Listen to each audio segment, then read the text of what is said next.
ಪುತ್ತೂರಿನಲ್ಲಿ ಅತ್ಯಂತ ಪ್ರಸಿದ್ಧವಾದ, ಅತ್ಯಂತ ವಿಶಿಷ್ಟವಾದ, ಅತ್ಯಂತ ಮಹತ್ವಪೂರ್ಣವಾದ ಗಣೇಶೋತ್ಸವ ಯಾವುದು ಅಂತ ಹೇಳಿದ್ರೆ ಅದು ಕಿಲ್ಲೆ ಮೈದಾನದಲ್ಲಿ ಶ್ರೀ ದೇವತಾ ಸಮಿತಿ ವತಿಯಿಂದ ನಡೀತಾ ಇರುವಂತಹ ಗಣೇಶೋತ್ಸವ.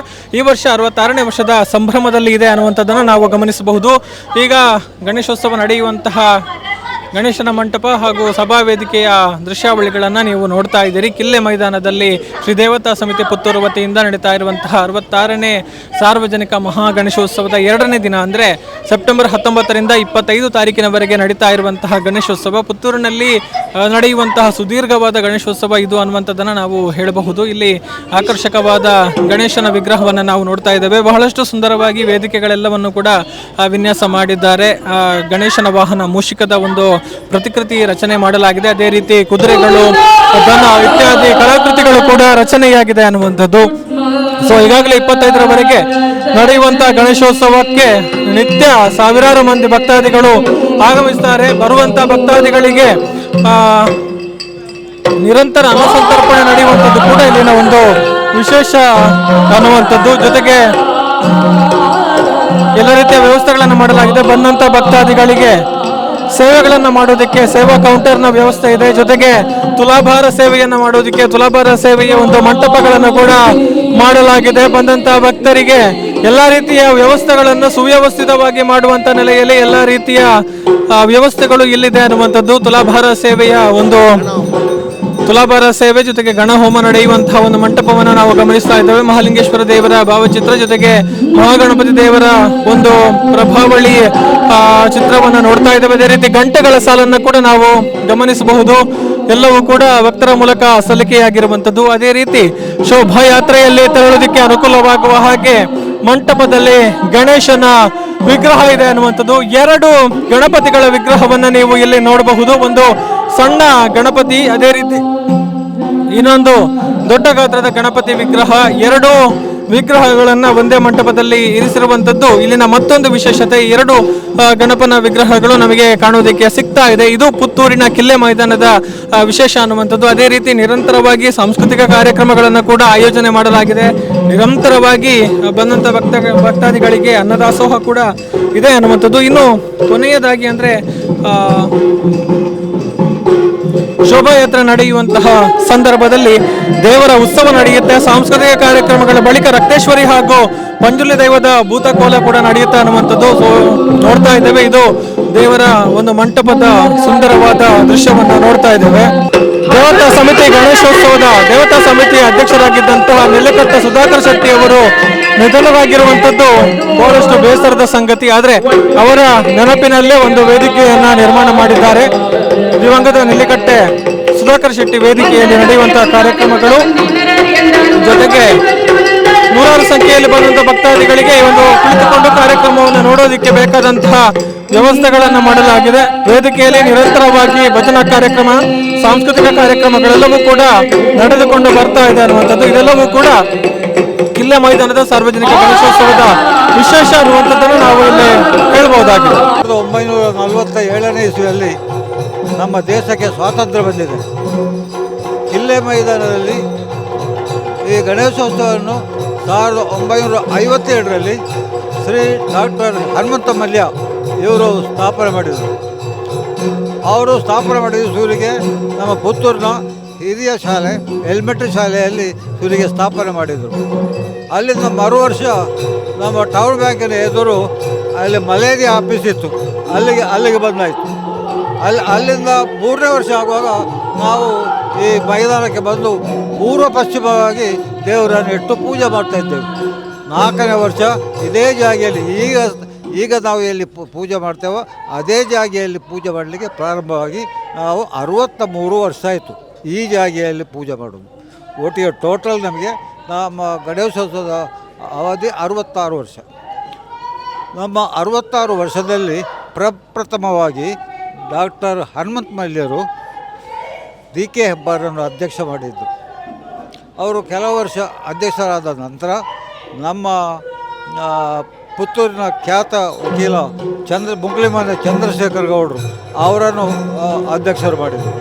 ಅದರ ನಂತರ 2 ವರ್ಷ ಅವರು ಅಧ್ಯಕ್ಷ ಆದ ನಂತರ 3ನೇ ವರ್ಷ ಅಂದರೆ 1988ರಲ್ಲಿ ನಾವು ನಾವು ಎನ್ ಸುಧಾಕರ್ ಶೆಟ್ಟಿ ಅವರನ್ನು ಅಧ್ಯಕ್ಷರು ಮಾಡಿ ಚಂದ್ರಶೇಖರ್ ಗೌಡರನ್ನು ವೈಸ್ ಪ್ರೆಸಿಡೆಂಟ್ ಅಂದರೆ ಉಪಾಧ್ಯಕ್ಷರು ಮಾಡಿದರು. ಮರು ವರ್ಷ ಅಂದರೆ 1989ರಲ್ಲಿ ಹನುಮಂತರ ಮಲ್ಲಿಯವರು ಮೃತಪಟ್ಟರು. ನಾವು ಭಾರಿ ಕಷ್ಟದಲ್ಲಿ ಆಗ ಜೀವನ ಮಾಡ್ತಾಯಿದ್ದೆವು. ಭಾರಿ ಕಷ್ಟದಲ್ಲಿ, ಅಷ್ಟು ಸುಲಭ ಇಲ್ಲ. ಈ ಚಪ್ಪರ ಹಾಕಿಕೊಂಡು ಈ ಕಷ್ಟ ಬಂದುಕೊಂಡು ಏನೆಲ್ಲ ಮಾಡಿ ನಾವು ಈ ಉತ್ಸವ ಮಾಡ್ತಾಯಿದ್ದೆವು.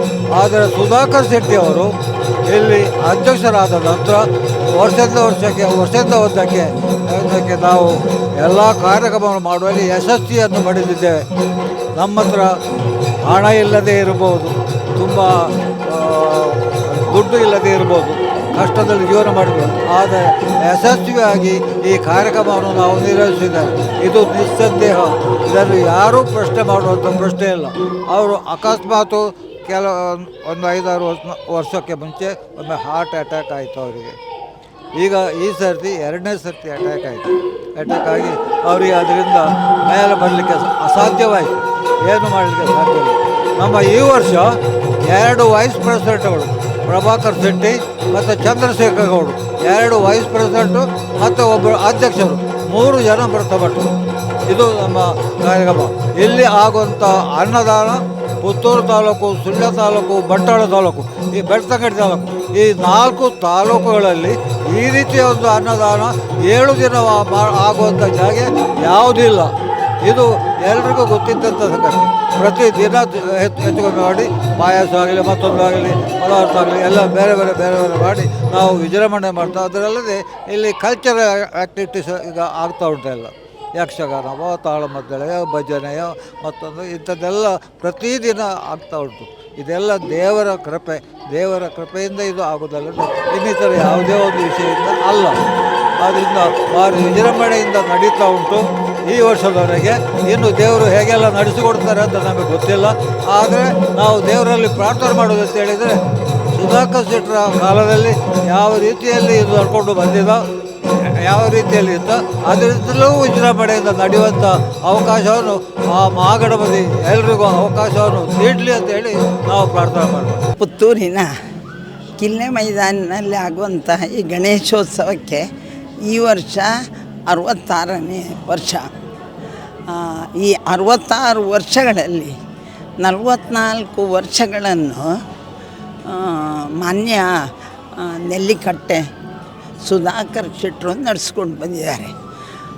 ನಡೆಸಿಕೊಂಡು ಬಂದದ್ದು ಅಂತ ಹೇಳುವುದು ವಿಶೇಷ ಏನು ಅಂತ ಹೇಳಿದರೆ, ಒಂದೇ ವ್ಯಕ್ತಿ 44 ವರ್ಷ ಸಾಗಿಸುವುದೇ ದೊಡ್ಡ ಸಂಗತಿ.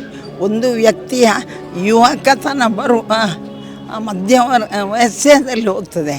ಅದರಲ್ಲೂ 14 ವರ್ಷದ ಹುಡುಗ ಇದ್ದಾಗ ಹನುಮಂತ ಮಲ್ಯರ ಜೊತೆಯಲ್ಲಿ ಕೆಲಸ ಮಾಡಿದ ಅನುಭವದಲ್ಲಿ ಒಂದು ನಾಯಕತ್ವ ಬೆಳೆಸಿಕೊಂಡು ಮಾಡಿಕೊಂಡು ಹೋಗಿದ್ದಾರೆ. ಇವತ್ತು ವೇದಿಕೆಗೆ ಸುಧಾಕರ್ ಶೆಟ್ಟಿ ವೇದಿಕೆ ಅಂತ ಹೆಸರಿಟ್ಟಿದ್ದಾರೆ. ಒಂದು ದೊಡ್ಡ ಸಂತೋಷ. ಈ 66 ವರ್ಷಗಳ ಇತಿಹಾಸ ಇರುವ ಈ ಗಣಪತಿ ಪುತ್ತೂರಿನಲ್ಲಿ ಪ್ರಸಿದ್ಧ, ಭಾರಿ ಕಾರಣಿಕ ಅಂತ ಹೇಳುವಂತಹ ಪ್ರಸಿದ್ಧಿ ಹೊಂದಿದಂಥ ಗಣಪತಿ. ಭಾಳಷ್ಟು ಗಣಪತಿ ಇದೆ. ಆದರೆ ಒಂದು ಹಿಂದೆ ತಿಲಕರು ಯಾವ ಉದ್ದೇಶದಲ್ಲಿ ಮಾಡಿದ್ರ ಆ ಉದ್ದೇಶ ಪೂರ್ತಿಯಾಗಿ ನನ್ನ ಅನಿಸಿಕೆ ಪ್ರಕಾರ ಇಲ್ಲಿ ನಡೀತಾ ಇದೆ. ಜಾತ್ಯತೀತವಾಗಿ, ಪಕ್ಷಾತೀತವಾಗಿ ಎಲ್ಲರನ್ನು ಕರೆದು ಮಾಡುವಂತಹ ಒಂದು ಸಾರ್ವಜನಿಕ ಗಣೇಶೋತ್ಸವ. ಆ ಗಣೇಶೋತ್ಸವದ ನೇತೃತ್ವ ಅವರ ಕೈಯಲ್ಲಿ ಇತ್ತು. ಈ ಸಂದರ್ಭದಲ್ಲಿ ಒಂದು ಸಣ್ಣ ನೋವು, ಹುಟ್ಟಿದ ಮನುಷ್ಯ ಸಾಯ್ತಾನೆ, ಸಾಯಲೇಬೇಕು. ಅಂಥ ಸಂದರ್ಭದಲ್ಲಿ ಈ ಗಣಪತಿಯ ಸ್ಥಾಪನೆಗೆ ಎಲ್ಲ ವ್ಯವಸ್ಥೆಯನ್ನು ಮಾಡಿದ ಮೇಲೆ ಒಂದು 2-3 ದಿನದ ಅಸೌಖ್ಯದಲ್ಲಿ ಅವರು ತೀರ್ಕೊಂಡರು. ಅದೊಂದು ದೊಡ್ಡ ನಷ್ಟ ಅಂತ ಹೇಳ್ಬೋದು. ಆದರೆ ಇನ್ನೊಂದು ದೃಷ್ಟಿಯಿಂದ ಪಾಸಿಟಿವ್ ಆಗಿ ನೋಡಿದರೆ ಗಣಪನಿಗೆ ಅನಿಸಿರಬೇಕು, ನನ್ನ ಕಾರ್ಯಕ್ರಮದ ಮಧ್ಯದಲ್ಲೇ ಅವನ ಎಲ್ಲ ಕಾರ್ಯಕ್ರಮ ನಡೀಲಿ ಅಂತ ಹೇಳುವಂಥ ಒಂದು ಅಪೇಕ್ಷೆಯಿಂದ ಹೀಗೆ ದೇವರು ಮಾಡಿರಲಿಕ್ಕೂ ಸಾಕು. ಅಂದರೆ ಈ ಕಿಲ್ಲೆ ಮೈದಾನದ ಗಣಪತಿಯನ್ನು ಯಾರು ಹನುಮಂತ ಮಲ್ಯ ಯಾರು ಅಂತ ನಾನೇ ನೋಡಿಲ್ಲ. ಅವರೇ ಮಾಡಿದ್ದು 10-20 ವರ್ಷ. 44 ವರ್ಷ ಇವರು ನಡೆಸಿದ್ದಾರೆ ಅಂದರೆ ಬಹುಶಃ ಈ ಕಿಲ್ಲೆ ಮೈದಾನಿನ ಗಣೇಶೋತ್ಸವದ ಜೊತೆಯಲ್ಲಿ ನೆಲ್ಲಿಕಟ್ಟೆ ಸುಧಾಕರ್ ಶೆಟ್ಟರ ಹೆಸರು ಶಾಶ್ವತವಾಗಿ ಉಳಿತದೆ. ಅಷ್ಟು ಮಾತ್ರ ಅಲ್ಲ, ಎಲ್ಲೂ ಕೂಡ 2 ಗಣಪತಿ ಇಡುವಂತಹ ಇದು ಎಲ್ಲೂ ಇಲ್ಲ. ಇಲ್ಲಿ ದೊಡ್ಡ ಗಣಪತಿ ಒಂದು, ಚಿಕ್ಕ ಗಣಪತಿ ಒಂದು ಪ್ರಸಿದ್ಧ. ಅದರಲ್ಲೂ ಹೇಳ್ತಾರೆ ಆಗ ಸಣ್ಣ ಗಣಪತಿಗೆ ಮಹಾಶಕ್ತಿ ಅಂತ. ಇಷ್ಟು ಅದರ ಬೆಳ್ಳಿ ಬಂಗಾರ ನೋಡಿದಾಗ ಆ ದೇವರ ಕಾರಣಿಕ ಏನು ಅಂತ ಎಲ್ರಿಗೂ ಗೊತ್ತಾಗ್ತದೆ. ಆ ಮಹಾಗಣಪತಿಯ ಕಾರಣಿಕದಿಂದ, ಅವರ ಅನುಗ್ರಹದಿಂದ ಪುತ್ತೂರಿನ ಜನತೆ ಹಾಗೂ ನಮ್ಮ ಜಿಲ್ಲೆಯ ಜನತೆ, ರಾಷ್ಟ್ರದ ಜನತೆ ಸೌಹಾರ್ದತೆಯಿಂದ, ಪ್ರೀತಿಯಿಂದ, ವಾತ್ಸಲ್ಯದಿಂದ ಸದಾ ಒಟ್ಟಿಗೆ ಇರುವ ಹಾಗೆ ಯಾವತ್ತೂ ದೇವರ ಅನುಗ್ರಹ ಇರಲಿ ಅಂತ ನಾನು ದೇವರಲ್ಲಿ ಬೇಡುತ್ತಾ ಎಲ್ಲ ಸಮಾಜ ಬಾಂಧವರಿಗೆ ಎಲ್ರಿಗೂ ಗಣೇಶೋತ್ಸವದ ಶುಭಾಶಯಗಳನ್ನು ಇದ್ದೇನೆ. ಕಿಲ್ಲೆ ಮೈದಾನದಲ್ಲಿ ನಡೆಯುವಂಥ ಗಣೇಶೋತ್ಸವದಲ್ಲಿ ಬಂದಂತಹ ಭಕ್ತಾದಿಗಳಿಗೆ ನಿರಂತರವಾಗಿ ಅನ್ನ ಸಂತರ್ಪಣೆ ನಡೆಯುತ್ತೆ. ಆ ಅನ್ನ ಸಂತರ್ಪಣೆಯ ವ್ಯವಸ್ಥೆಯನ್ನು ಮಾಡುವಂತಹ ಪಾಕಶಾಲೆ ಹೇಗಿದೆ ಅನ್ನುವಂಥದ್ದನ್ನು ಕೂಡ ನಿಮಗೆ ತೋರಿಸ್ತಾ ಇದ್ದೇವೆ. ನಿರಂತರವಾಗಿ ಅಷ್ಟೂ ದಿನಗಳ ಕಾಲ ಇಲ್ಲಿ ಭೋಜನದ ವ್ಯವಸ್ಥೆಯನ್ನು ಮಾಡಲಾಗುತ್ತೆ. ನೋಡಬಹುದು, ಇಲ್ಲಿ ಬಾಣಸಿಗರ ತಂಡ ಭೋಜನಕ್ಕೆ ಬೇಕಾದಂತಹ ಎಲ್ಲ ರೀತಿಯ ವ್ಯವಸ್ಥೆಗಳನ್ನು ಮಾಡ್ತಾ ಇದೆ. ದೊಡ್ಡ ದೊಡ್ಡ ಪಾತ್ರೆಗಳಲ್ಲಿ ನಿರಂತರವಾಗಿ ಆಹಾರ ತಯಾರಿಕೆಯ ಒಂದು ಪ್ರಕ್ರಿಯೆಗಳು ನಡೆಯುತ್ತೆ. ಸೊ ಏನೆಲ್ಲ ಖಾದ್ಯಗಳನ್ನು ತಯಾರು ಮಾಡಲಾಗುತ್ತೆ, ದಿನನಿತ್ಯ ಎಷ್ಟು ಸಾವಿರ ಮಂದಿ ಬರ್ತಾರೆ, ಈ ಒಂದು ಅನ್ನ ಸಂತರ್ಪಣೆಯನ್ನು ಸ್ವೀಕಾರ ಮಾಡ್ತಾರೆ ಅನ್ನುವಂಥದ್ದನ್ನು ಕೂಡ ಈಗ ಕೇಳೋಣ. ಈಗ ನಮ್ಮ ಜೊತೆಗೆ ಮಾತನಾಡೋದಕ್ಕೆ ಪ್ರಸಿದ್ಧ ಒಂದು ಬಾಣಸಿಗರಾಗಿರುವಂತಹ ಹರೀಶ್ ಭಟ್ ಅವರಿದ್ದಾರೆ. ಅವರ ಒಂದು ತಂಡ ಹೇಗೆ ಕೆಲಸವನ್ನು ಮಾಡ್ತಾ ಇದೆ ಅನ್ನುವಂಥದ್ದನ್ನು ಕೂಡ ಈಗ ಕೇಳೋಣ. ಹೇಳಿ ಸರ್, ಹೇಗೆ ಆಗ್ತಿದೆ ಅನ್ನ ಸಂತರ್ಪಣೆಯ ವ್ಯವಸ್ಥೆ, ಪಾಕಶಾಲೆಯ ವ್ಯವಸ್ಥೆಗಳೆಲ್ಲ? ತುಂಬ ವರ್ಷಗಳಿಂದ ಇಲ್ಲಿ ಕೋರ್ಟು ಮೈದಾನದ ಮಹಾ ಗಣೇಶೋತ್ಸವ ಅಂತ ಹೇಳಿದರೆ ಅನ್ನ ಸಂತರ್ಪಣೆ ಅಂತೇಳಿ ಅದು ದೇವರ ನೈವೇದ್ಯ ಅಂತೇಳಿ ಲೆಕ್ಕ ಇಲ್ಲಿದೆ. ಅದನ್ನು ಬಹಳ ಅಚ್ಚುಕಟ್ಟಾಗಿ ಶ್ರೀಯುತ ಸುಧಾಕರ್ ಶೆಟ್ಟಿಯವರು ನಡೆಸಿಕೊಂಡು ನಮಗೆಲ್ಲ ಅವರ ಮಾರ್ಗದರ್ಶನದಲ್ಲಿ ನಡೀತಾ ಇತ್ತು. ಈ ವರ್ಷ ಅವರು ದೈವದಿನರಾಗಿದ್ದಾರೆ. ಆದರೆ ಅವರನ್ನೇ ನಾವು ಮುಂದಿಟ್ಟುಕೊಂಡು ಆ ಅನ್ನ ಸಂತರ್ಪಣೆಯ ಕೆಲಸವನ್ನು ಮಾಡ್ತಾ ಇದ್ದೇವೆ. ಇಲ್ಲಿ ಹೇಗೆ ಅಂತ ಹೇಳಿದರೆ ದೇವರ ನೈವೇದ್ಯ ಅಂತ ಹೇಳ್ತಾ ಇದ್ದೇವೆ ನಾವು ಇದನ್ನು. ಇಲ್ಲಿ ಅಷ್ಟು ಜನ ಇಷ್ಟು ಜನ ಅಂತ ಲೆಕ್ಕ ಇಲ್ಲ. ಬಂದಂಥ ಸಾವಿರಾರು ಭಕ್ತಾದಿಗಳಿಗೆ ಸಹ ಮಧ್ಯಾಹ್ನದಿಂದ ಸಾಯಂಕಾಲ ಅಥವಾ ರಾತ್ರಿ ಅಂತಲೇ ಹೇಳ್ಬೋದು 7-8 ಗಂಟೆವರೆಗೂ ಅನ್ನ ಸಂತರ್ಪಣೆ ನಡೀತಾ ಇರ್ತದೆ. ಮತ್ತು ಎಲ್ಲ ಬೇಕಾದ ಸಾಮಗ್ರಿಗಳನ್ನೆಲ್ಲ ಭಕ್ತಾದಿಗಳು ಅವರವರ ಶಕ್ತಿಯನ್ನು ತಂದು ಕೊಡ್ತಾ ಇದ್ದಾರೆ. ಹಾಗೆ ಬಹಳ ಅಚ್ಚುಕಟ್ಟಾಗಿ ಈ ಕಾರ್ಯಕ್ರಮ 7 ದಿವಸ ಬಹಳ ಚೆಂದಾಗಿ ನಡೀತದೆ.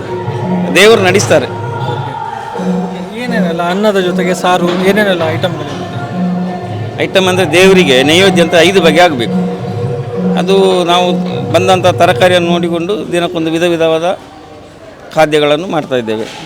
ಒಂದು ಪಾಯಸ, ಮತ್ತು ಸಾರು, ಸಾಂಬಾರು, ಒಂದು ಪಲ್ಯ, ಇಲ್ಲಾಂತಾರೆ ಒಂದು ಗಸಿ, ಇಲ್ಲಾರೆ ಮಜ್ಜಿಗೆ ಹುಳಿ, ಇಲ್ಲಾರೆ ಚಟ್ನಿ, ಹಾಗೆ ದಿನಕ್ಕೊಂದು ಬೇರೆ ಬೇರೆ ಥರದಲ್ಲಿ ಮಾಡ್ತಾರೆ. ಅಂತೂ 5 ಬಗೆ ದೇವರಿಗೆ ನೈವೇದ್ಯಕ್ಕೆ ನಿತ್ಯ ಆಗಬೇಕು. ಹೌದು ಹೌದು, ಅನ್ನ ಸಂತರ್ಪಣೆ. ನಿಮ್ಮ ಬಾಣಸಿಗರ ತಂಡ ಎಷ್ಟು ಜನ, ಎಷ್ಟು ದಿನಗಳ ಕಾಲ? ನಾವು ಅದೇ ಚೌತಿಯ ಮುನ್ನ ದಿನ ಇಲ್ಲಿ ಬಂದಿದ್ದೇವೆ. ನಾವು ಒಂದು 10 ಜನ ಇದ್ದೇವೆ. ಮತ್ತು ನಮಗೆ ತರಕಾರಿ ಹಚ್ಚುವಂಥದ್ದು, ಬಾಕಿ ನಮ್ಮ ಅಡುಗೆ ಸಂಬಂಧಪಟ್ಟ ಕಾರ್ಯಗಳಿಗೆ ನಾವು ಬೇಕಾದಾಗ ಜನರನ್ನು ಸೇರಿಸಿಕೊಂಡು ಮಾಡ್ತಾಯಿದ್ದೇವೆ. ಇನ್ನೀಗ ದಿನ ಹೋದಾಗೆ ಜಾಸ್ತಿ ಭಕ್ತರ ಸಂಖ್ಯೆ ಇರುವ ಕಾರಣ ಇನ್ನೀಗ ವಿಶೇಷವಾಗಿ 24ಕ್ಕೆ ಮೂಡಪ ಸೇವೆ ಸಹ ಉಂಟು. ಆ ದಿನದೆಲ್ಲ ಇಷ್ಟೇ ಅಂತ ಹೇಳಲಿಕ್ಕಿಲ್ಲ. ಅದು ಆರಂಭ ಆಗಿ ಮುಗಿಯುವವರೆಗೂ ನಾವು 10-15 ಜನ ಇಲ್ಲಿ ಅದರ ಕೆಲಸವನ್ನು ನಿರಂತರವಾಗಿ ಮಾಡ್ತಾ ಇರ್ತೇವೆ. ಹೌದು, ಭಕ್ತರ ಸಹಕಾರ ಇದೆ? ಖಂಡಿತ ಸರ್, ಇಡೀ ಪುತ್ತೂರಿನ ಸಹಕಾರ ಇದೆ. ಇದಿಷ್ಟು ಕಿಲ್ಲೆ ಮೈದಾನದಲ್ಲಿ ನಡೀತಾ ಇರುವಂತಹ ಶ್ರೀ ಗಣೇಶೋತ್ಸವದ 2ನೇ ದಿನದ ಒಂದಷ್ಟು ವಿಶೇಷತೆಗಳು, ಇನ್ನೊಂದಷ್ಟು ವಿಶೇಷತೆಗಳನ್ನು ಕೂಡ ನಿಮ್ಮ ಮುಂದೆ ಇಡ್ತಾ ಮುಂದಿನ ದಿನಗಳಲ್ಲಿ ಹೋಗ್ತೇವೆ ಅನ್ನುವಂಥದ್ದನ್ನು ಹೇಳ್ತಾ ಸುಧಾಕರ್ ಪಾಟೀಲ್ ಜೊತೆಗೆ ಗೌತಮ್ ಶೆಟ್ಟಿ, ಸುದ್ದಿ ನ್ಯೂಸ್, ಪುತ್ತೂರು. ಸುದ್ದಿ ಚಾನಲ್, ಕ್ಷಣ ಕ್ಷಣದ ಸುದ್ದಿಗಾಗಿ.